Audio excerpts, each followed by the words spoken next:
devastation of decapitation without your head. I'm Nasty Neal, and I'm joined by the Jesus Lizard frontman, David Yow of A Desert, opening this Friday. It's very cool to have you here. Thanks, Neil. Great to be here. Cool. So can you give people an idea, if they're not aware yet, of what A Desert is about? It's a excuse me, a very slow-paced, uh, pretty intense. I guess it's a horror. I don't really think of it as a horror, but it's a cool movie. I agree. And I also, when people argue about, what genre movie is, I kind of say the same thing, though. It's like, it doesn't matter if you like the movie or not. Who cares if it's a horror movie or a thriller or a crime movie or whatever? It's cool. Yeah, I mean, it's got it's got everything. I saw it last night here in New York, and I laughed and I cried. Was that your first time seeing it with an audience? With an audience, yeah. I had seen it at home in California with the on a big screen, but nobody else around. And it was weird because I liked it and everything, but it didn't affect me as much the first time as it did yesterday. Yesterday, I was much more impressed with the whole thing, the editing, the audio, the acting, the shots, everything. I was just thoroughly impressed. What do you think the difference was? Was it watching it with people on the big screen? Like, what is the difference? M- Maybe it could be that when I watched it at home, I'd had too many beers. Well, okay, that's the easier explanation. How did you get involved in A Desert? Um, there's a fellow named Rob Zabrecki who was in Possum Dixon, and now he's an entertainer, a magician mostly. And he was doing his show at the Magic Castle in Hollywood, and he I've been there. invited me and my wife and Josh Erkman, the director, and his wife, and we just met there. And uh, I think at the time I didn't realize that Rob was sort of matching us up. I thought it was a coincidence that I was in line to see the show, and this guy that I started talking to knew who I was, and he was a director. And I said, "Well, if you ever want somebody who looks like that, in your movie, I'll give you my phone number." And the next thing you know, we're working on the movie. Yeah. Well, when he pitched you like what character you were going to play, what did you think? I dug it. It kind of reminded me of the role that Emmett Walsh had in Blood Simple, um, where he's not he's not a bad guy, but he's kind of a dick, and uh, he laughs at stuff that's not funny, um, but he's interesting. Yeah. Yeah, everyone is in the film is interested, and you mentioned that right away. You said it's kind of a slow movie, but also intense. So when you're reading the script, what do you think initially? Well, he said a few times in the script, in parentheses, that this is going to be really slow. This this scene right here is going to take longer than you expect it to.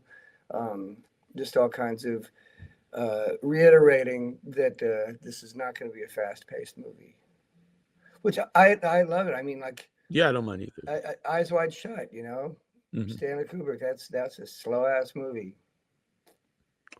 Yeah, and then not I don't know spoil the movie at all, but about halfway in, it really takes a big turn in the movie, and I think because it's paced uh in a certain way, like that really affects you when something big happens. Yeah, it's almost divided in three pieces, sort of, kind of. Yeah, I'll be honest. Actually, when your character comes into the movie, I almost thought at that point, am I watching the anthology? But then I realized it was also part of the same world. Right. So how did you get into acting? Because like I said, you're a musician. Was it something you always wanted to do?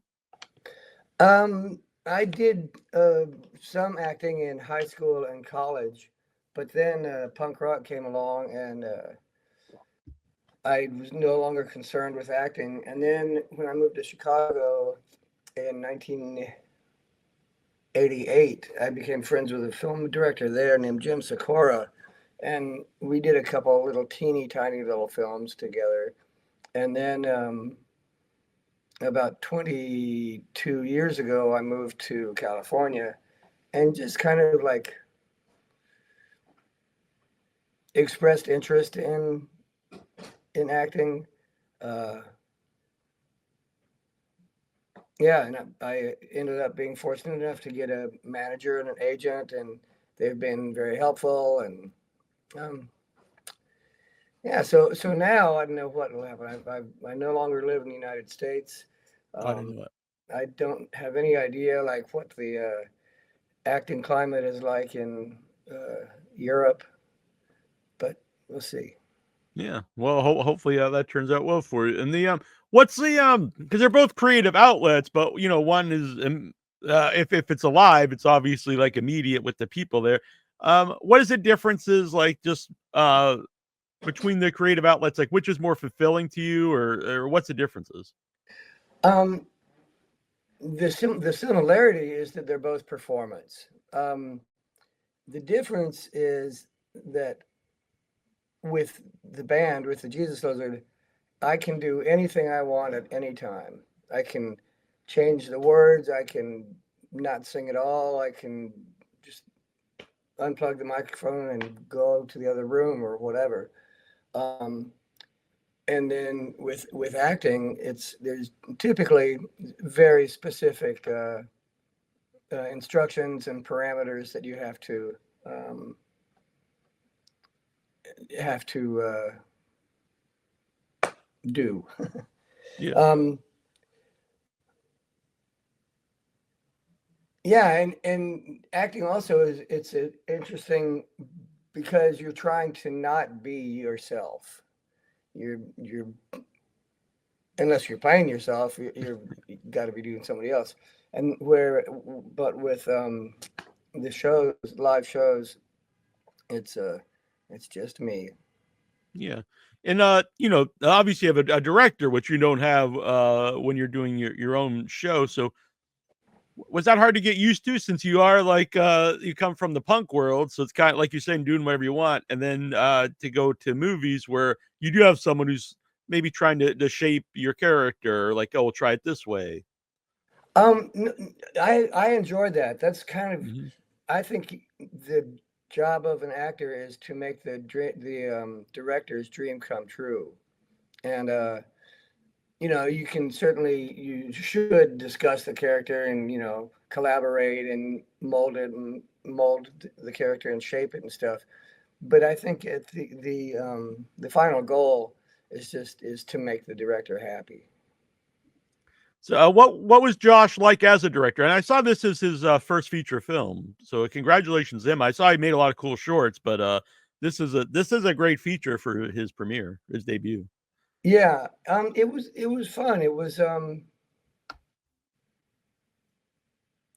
uh, gosh, it was 2 years ago, so um, my memory on it is Yeah, I a understand that. little foggy. But Yeah.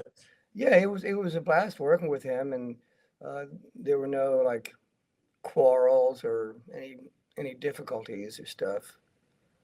Yeah, I just say this from experience, not to make about me, but I just came off a movie where I played the lead villain. It was my biggest role, and the director really talked to me a lot about the arc of the character in different scenes, and it really helped me a lot. So I just like, was he like a guy who would like, what you're doing is good, but maybe you got to think about like where your character's going. Um, well, we discussed that before shooting, uh, and before rehearsal. Um, he didn't. There wasn't a whole lot of directing. That's like Well, that's how kind of the movie is. It's kind of everyone's kind of living in the moment, I think. yeah.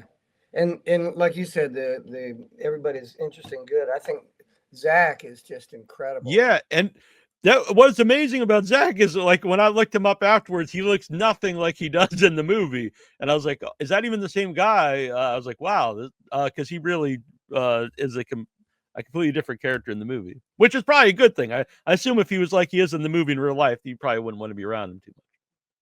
I don't think I really know what he looks like if that's Oh, not. really? Okay, yeah, he's got like short dark hair, and I was like, "Wow, this is not who I expected." So, Oh, okay. yeah. So, what was he like to work with? I had so little interaction with him. Yeah, All my stuff was with Sarah. Um, who's also great in the movie. yeah. Zach was he was intense, you know. He was very nice and respectful and all that stuff. But I think that he was in character enough that he was kind of dangerous. Yeah, he definitely has a dangerous um, presence to him in the movie. Yeah. And I love that when I first read the script and talking to Josh about it, and there's a part when Remy has to count to 24 and make it intimidating. I thought, how the hell do you do that?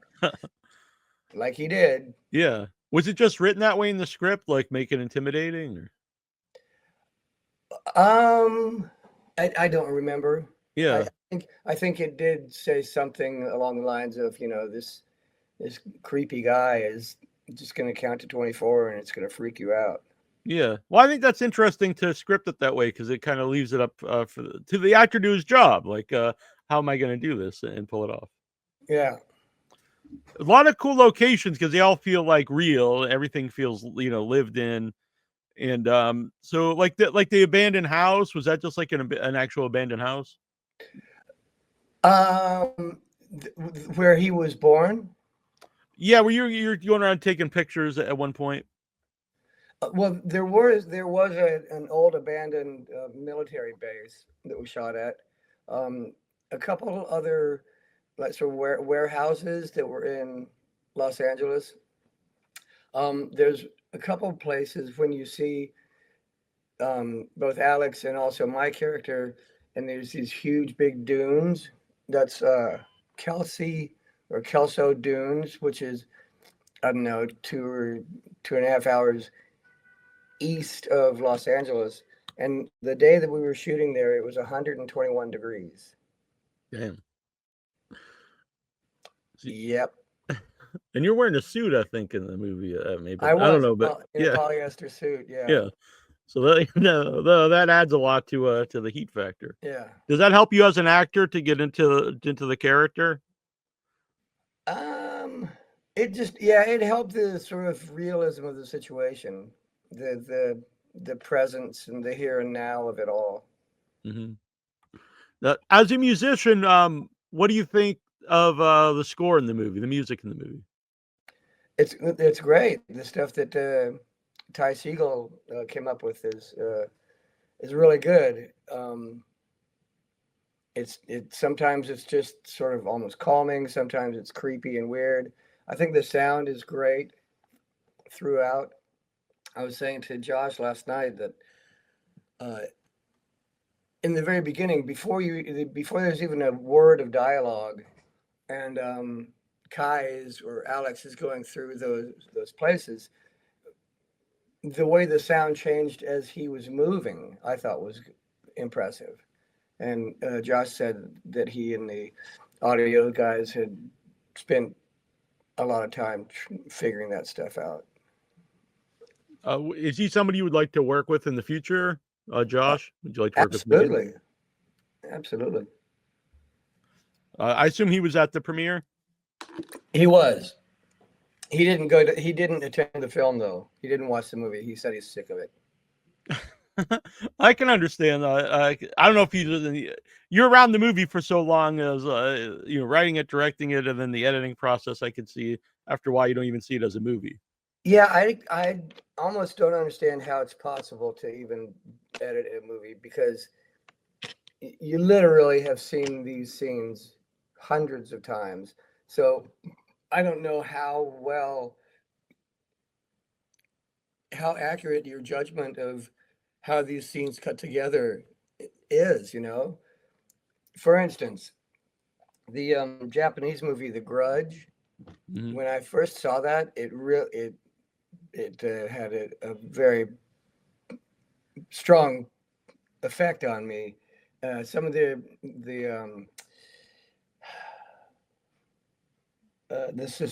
suspense is not like in a Western film.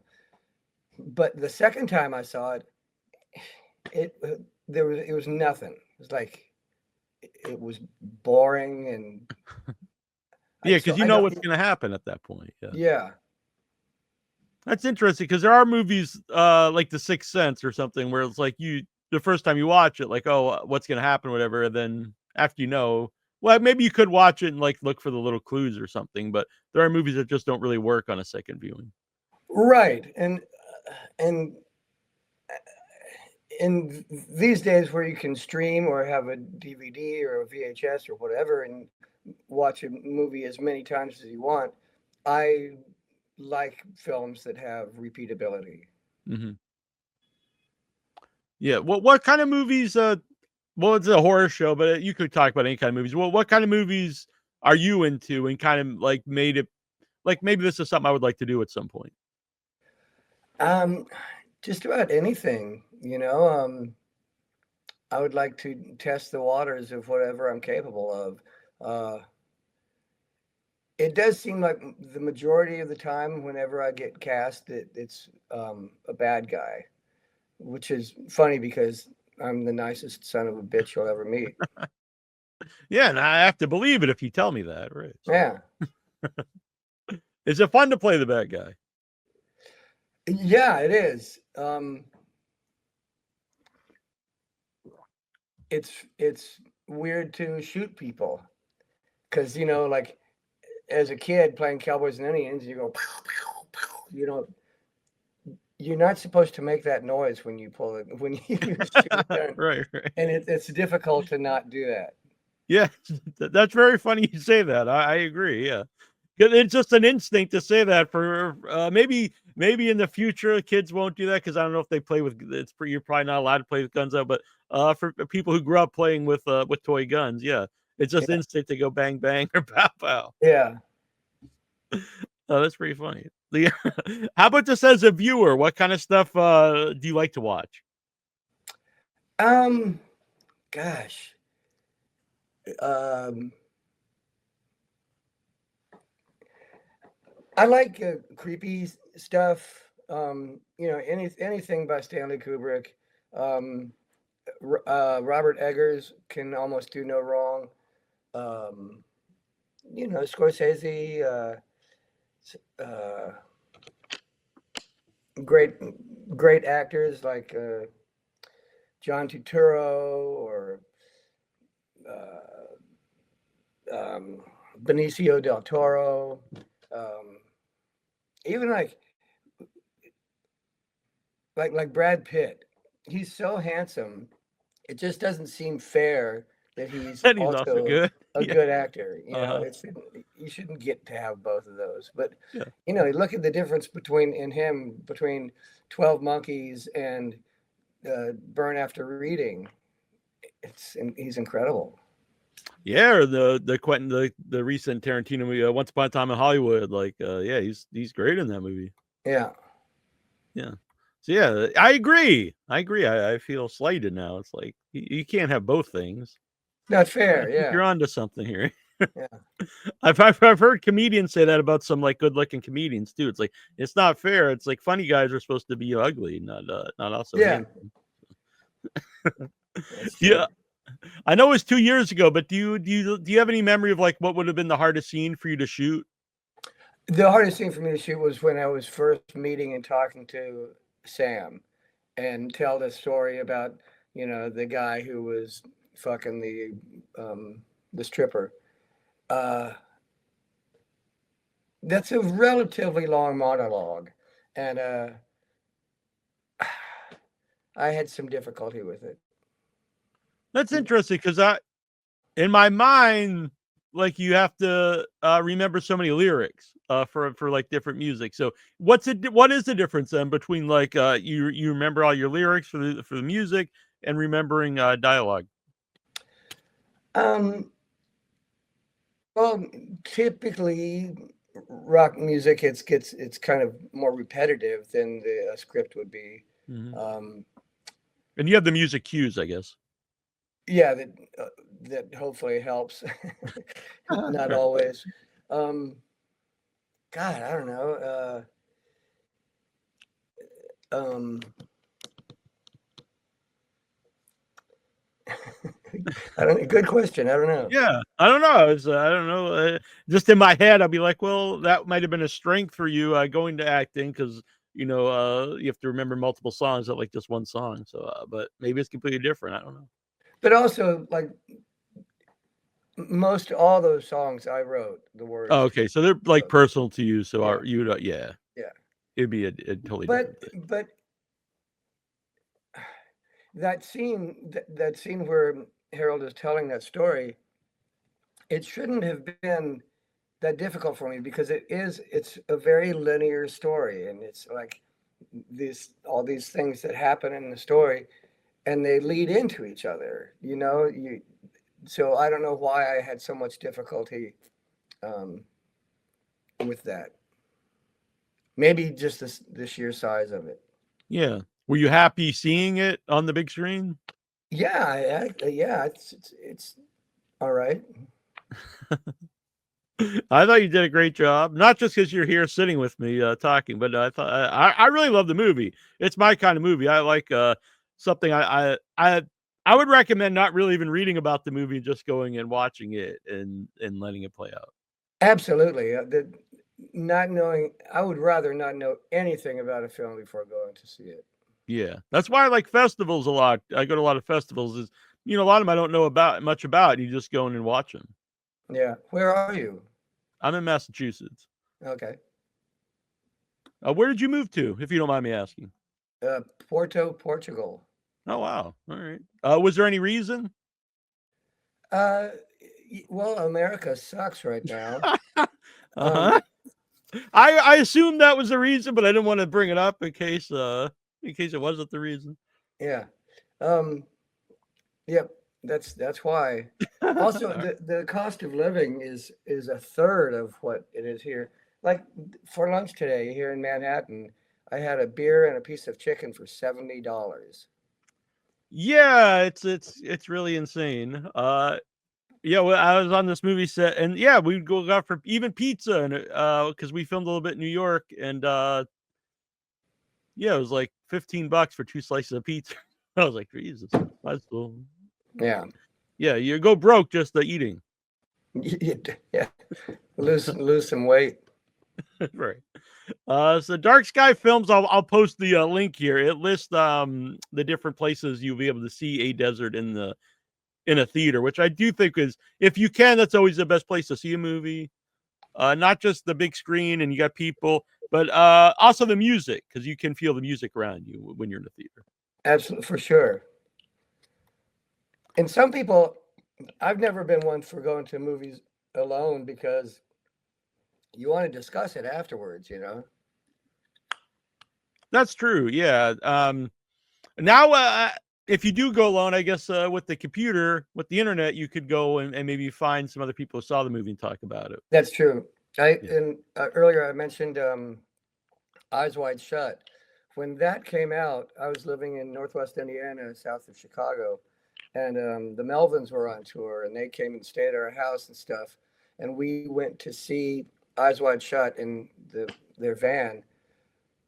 And the whole drive home after the movie, the van was completely silent.